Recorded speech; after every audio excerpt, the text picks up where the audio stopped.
Hello साथियों, नमस्कार आप सभी को। आज एसएससी सीजीएल का साथी कोई भी एग्ज़ाम नहीं था। यह वीडियो साथी 23 से लेकर के 26 सितंबर तक होने वाले एग्ज़ाम के लिए है साथी। अगर आपका भी एग्ज़ाम 23 से लेकर के 26 सितंबर के बीच होने वाला है तो इस वीडियो को साथी आप लोग पूरा कंटिन्यू देखिएगा। इस वीडियो में हम आपके लिए पिछले शिफ्टों पर आधारित जीके जीएस के मोस्ट इंपॉर्टेंट 25 क्वेश्चन लेकर आए हैं। यानी साथी अभी एसएससी सीजीएल का जिस टॉपिक से साथी क्वेश्चन पूछे गए थे बिल्कुल उस टॉपिक को इसमें इंक्लूड किया गया है। साथियों, अगर आपका एग्ज़ाम नहीं हुआ है तो सभी क्वेश्चन को आप लोग एक बार जरूर पढ़िएगा साथी। यहाँ से ढेर सारे क्वेश्चन आपके एग्जाम में देखने को मिलेगा।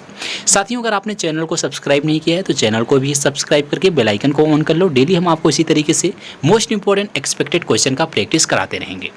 आइए साथी, हम लोग बिना देरी के स्टार्ट करेंगे आज के पहले क्वेश्चन से। तो साथी, पहला क्वेश्चन आज का है कि प्रथम पैरा ओलंपिक खेल का आयोजन कहाँ हुआ था। साथी, सबसे पहले आपको बता दें, आप लोग अपने वीडियो का क्वालिटी थोड़ा सा इंप्रूव कर लीजिएगा, क्योंकि साथी ये जो पीडीएफ फाइल है, पीडीएफ फाइल में अगर हम साथी इस पीडीएफ को जूम करते हैं तो साथी इधर के जो अक्षर दिए गए हैं ये साथी कट जाएंगे, इसलिए हमने इसको जूम आउट किया है। तो इसलिए आप लोग अपने वीडियो का क्वालिटी इंप्रूव करेंगे तब आपको ये साथी सही से दिखेगा। तो देखिए, प्रथम पैरा ओलंपिक खेल का आयोजन पूछा गया है, कहाँ हुआ था। याद रखिएगा साथी, आज से 55 साल पहले टोक्यो 1964 में पैरालंपिक खेलों का आयोजन हुआ था। तो याद रखिएगा, प्रथम पैरा ओलंपिक खेल का अगर आयोजन पूछा जाए कब हुआ था, कहाँ हुआ था, तो टोक्यो में सन 1964 ईस्वी में पहले हुआ था। नेक्स्ट क्वेश्चन देखिएगा, मौलिक अधिकार को कितने भागों में बांटा गया है। साथी, आपको बता दें, अभी तक साथी मौलिक अधिकार से ढेर सारे क्वेश्चन पूछे गए हैं। यहाँ तक कि हर एक शिफ्ट में आपको मौलिक अधिकार से क्वेश्चन देखने को मिल रहा था। तो मौलिक अधिकार से सभी क्वेश्चन को आप लोग साथी पढ़ लीजिएगा। एक क्वेश्चन हर एक शिफ्ट में आ रहा है। मौलिक अधिकारों को कितने भागों में बांटा गया, इस वीडियो में चर्चा करते हैं। मूल रूप में भारत के संविधान के भाग 3 में 7 मौलिक अधिकारों को शामिल किया गया था।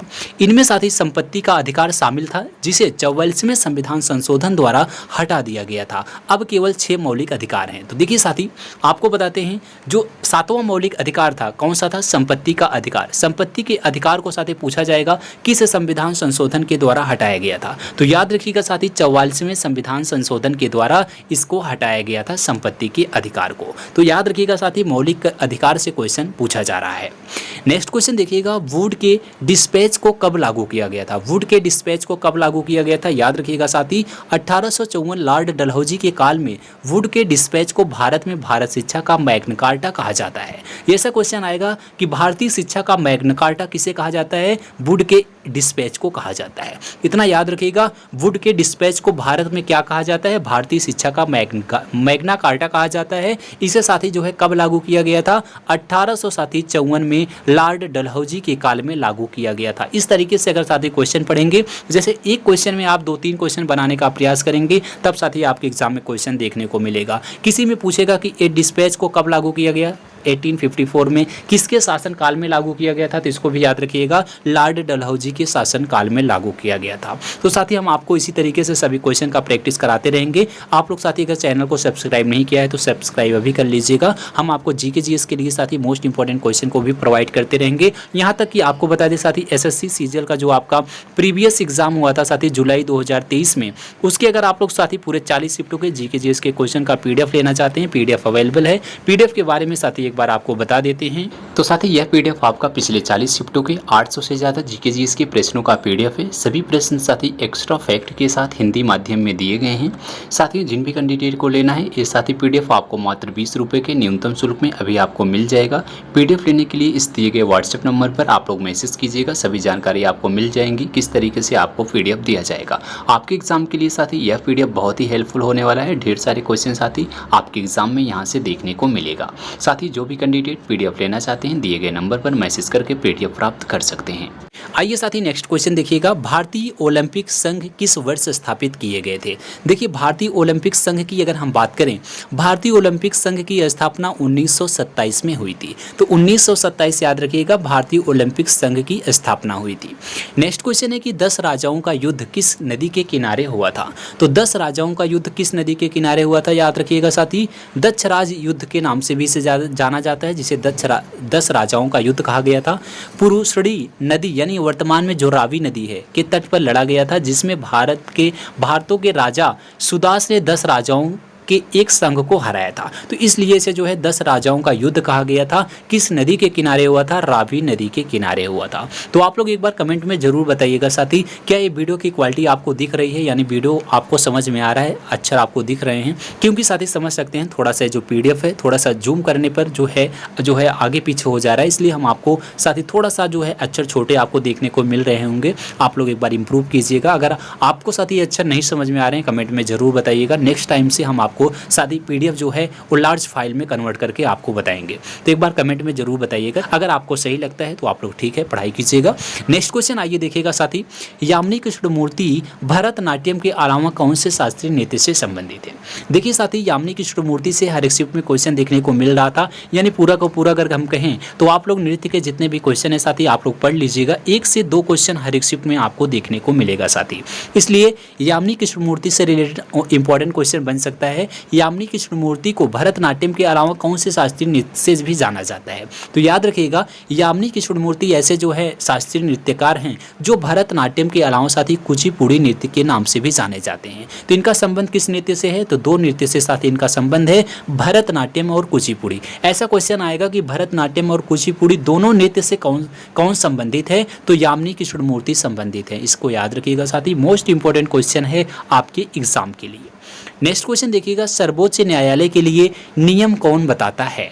तो सर्वोच्च न्यायालय की बात करें, सर्वोच्च न्यायालय राष्ट्रपति की मंजूरी के साथ न्यायालय के संचालन एवं प्रक्रिया को विनियमित करने के लिए नियम बना सकता है। नेक्स्ट क्वेश्चन देखिएगा साथी, भारतीय राष्ट्रीय राजमार्ग प्राधिकरण की स्थापना कब हुई थी? अच्छा क्वेश्चन है, याद रखना साथी। भारतीय राष्ट्रीय राजमार्ग प्राधिकरण यानी NHAI जो है इसका गठन कब हुआ था? 1988 में संसद के अधिनियम द्वारा सड़क परिवहन और राजमार्ग मंत्रालय के प्रशासनिक नियंत्रण के तहत किया गया था। इसको याद रखिएगा 1988 में।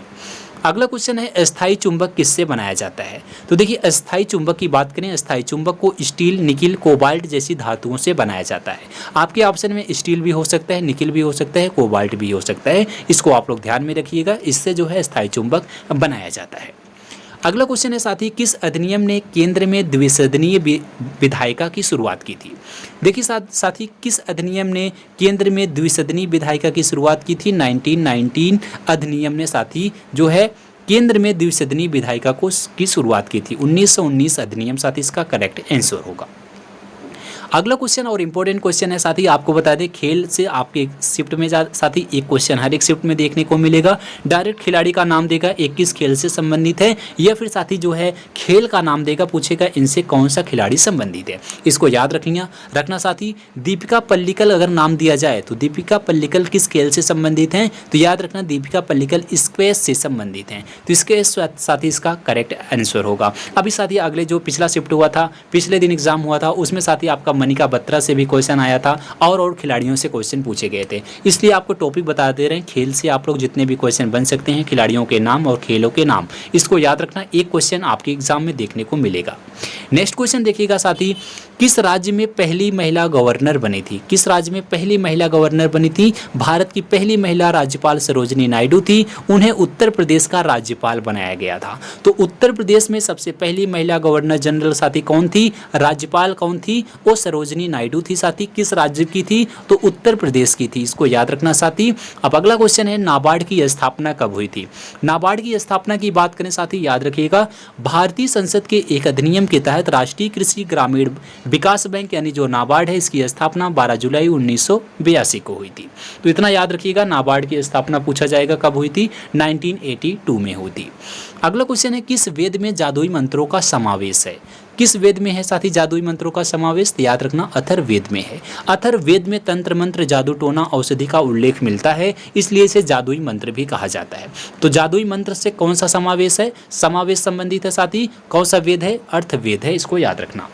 अगला क्वेश्चन है साथी, शोषण के विरुद्ध अधिकार कौन से अनुच्छेद में है? तो आपको बता दें साथी, आर्टिकल से आपके एग्जाम में 2 क्वेश्चन 100% हर एक शिफ्ट में देखने को मिलेगा। डायरेक्ट आपका आर्टिकल देगा, ये आर्टिकल किससे संबंधित है, या फिर आपका नाम देगा कि इसमें जो है ये शब्द किस आर्टिकल से संबंधित है। तो याद रखना, शोषण के विरुद्ध जैसे पूछा जाए कौन से अनुच्छेद से संबंधित है, तो शोषण के विरुद्ध का अधिकार जो है अनुच्छेद 23 और 24 संबंधित है।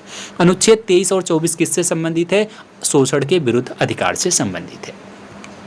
अगला क्वेश्चन है बिहू त्यौहार एक साल में कितनी बार मनाया जाता है। तो फेस्टिवल का क्वेश्चन है साथी। आपको साथी उन सभी क्वेश्चन को इसमें हम इंक्लूड किए हैं जो आपके एग्जाम में साथी जहां जहां से क्वेश्चन उठाए जा रहे हैं, इसलिए साथी इन सभी क्वेश्चन को जरूर पढ़िएगा, एग्जाम में क्वेश्चन देखने को मिलेगा। बिहू त्यौहार की बात करें, बिहू असम और उत्तरी पूर्वी राज्यों का प्रमुख त्यौहार है। बिहू का पर्व साल में 3 बार मनाया जाता है। यानी बिहू कहाँ का त्यौहार है, इसको याद रखना, असम का शास्त्रीय त्यौहार है साथी। और इसको बिहू त्यौहार एक साल में कितनी बार मनाते हैं, तो एक साल में कम से कम 3 बार मनाया जाता है। तो 3 बार इसका करेक्ट आंसर होगा। अगला और लास्ट क्वेश्चन देखेंगे साथी, सल्तनत काल में दीवान ए बंदगांव किससे संबंधित था। तो सल्तनत काल में दीवान ए बंदगांव की बात करें, दीवान ए बंदगान राज दरबार से संबंधित पद था। इसे फिरोज शाह तुगलक द्वारा स्थापित किया गया था। भारत के इतिहास में सल्तनत काल में इसे दास विभाग कहा जाता था। तो क्वेश्चन आएगा साथी, दीवान ए बंदगांव किससे संबंधित है, तो इसको याद रखना फिरोज शाह तुगलक से संबंधित है, क्योंकि फिरोज शाह तुगलक ने ही इसकी स्थापना किया था, इसको स्थापित किया था। अगर पूछा जाए इसे जो है सल्तनत काल में किस नाम से जाना जाता था, तो इसे दास विभाग के भी नाम से जाना जाता था। तो साथी ये सभी क्वेश्चन आज के थे जो आपके आने वाले एग्जाम में बहुत ही इंपॉर्टेंट होगा। जिस टाइप के क्वेश्चन अभी पिछले शिफ्टों में साथी पूछे गए थे, अब तक जो एसएससी सीजीएल का एग्जाम हुआ है, जिन जिन टॉपिक से क्वेश्चन पूछे गए थे उन टॉपिक को हमने साथ इस वीडियो में कवर किया है। आपके लिए ये सभी क्वेश्चन साथी बहुत ही इंपॉर्टेंट होंगे, डायरेक्ट एग्जाम में आपको क्वेश्चन देखने को मिलेगा। वीडियो अच्छी लगी हो तो वीडियो को अभी लाइक करना, दोस्तों में शेयर करना, और इसी तरह से डेली एक्सपेक्टेड क्वेश्चन की तैयारी करने के लिए चैनल को साथी सब्सक्राइब कीजिएगा। और साथी अगर आप लोग प्रीवियस ईयर का इन सभी क्वेश्चन का पीडीएफ लेना चाहते हैं तो हमने जो आपको नंबर बताया था बीच में, उस नंबर पर आप लोग कॉन्टैक्ट कीजिएगा, मैसेज कीजिएगा, आपको साथी पीडीएफ मिल जाएगा। मिलते हैं साथी अगली वीडियो में, तब तक के लिए जय हिंद जय भारत।